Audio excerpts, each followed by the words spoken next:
Hi friends, జై శ్రీకృష్ణ. గురు బ్రహ్మ గురుర్విష్ణు గురుర్దేవో మహేశ్వర, గురు సాక్షాత్ పరబ్రహ్మ, తస్మై శ్రీ గురువే నమః. ఫ్రెండ్స్, ఆలస్యం చేయకుండా కథా ప్రవాహంలోనికి వెళ్ళిపోదాం. ఒకనాడు రమణీకుడు గురుకులంలో పరమశివుణ్ణి ప్రార్థిస్తుండగా అటుగా వస్తున్న గురువుగారు, రమణీక, ఆ పరమశివుణ్ణి ఏమని కోరుకుంటున్నావు అని అడుగగా రమణీకుడు, నేనేమీ కోరుకోలేదు, భగవంతుణ్ణి ఏమీ కోరుకోరాదని, అన్నీ ఆయనే ఇస్తారని మా నాన్నగారు చెప్పారు గురువర్య. మీరైతే ఏం కోరుకుంటారు గురువర్య అని రమణీకుడు గురువుగారిని ప్రశ్నించగా గురువుగారు, గురు దిక్రంతుల వారు ఇలా సమాధానం చెప్తారు.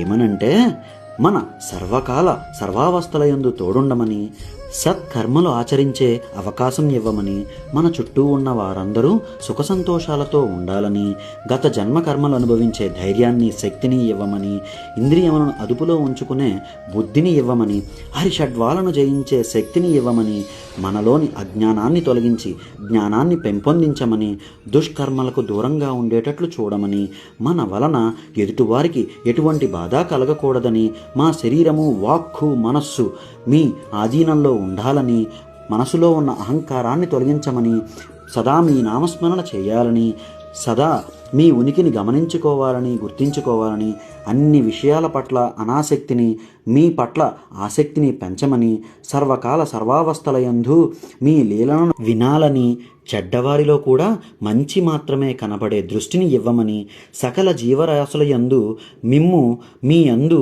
సకల జీవరాశులను చూసే దృష్టిని ఇవ్వమని, మన అంతిమ లక్ష్యమైన ఆ భగవానుని సన్నిధి చేరుటకు మార్గాన్ని ఏర్పరచమని భగవంతుడిని కోరుకోవాలి.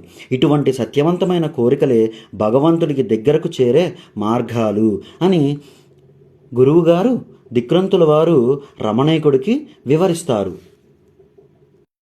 జై శ్రీకృష్ణ.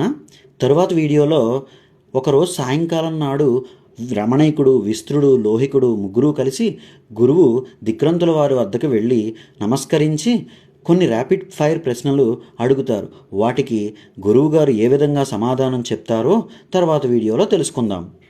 ఈ మహాభారత గ్రంథాన్ని నిజంగా తెలుసుకోదలిచిన వారు ప్లీజ్ లైక్ చేయండి, షేర్ చేయండి, ఫాలో చేయండి. వీడియోలో ఏదైనా మార్పులు చేర్పులు కావాలంటే కామెంట్ చేయండి. సబ్స్క్రైబ్ చేయడం మర్చిపోవద్దు.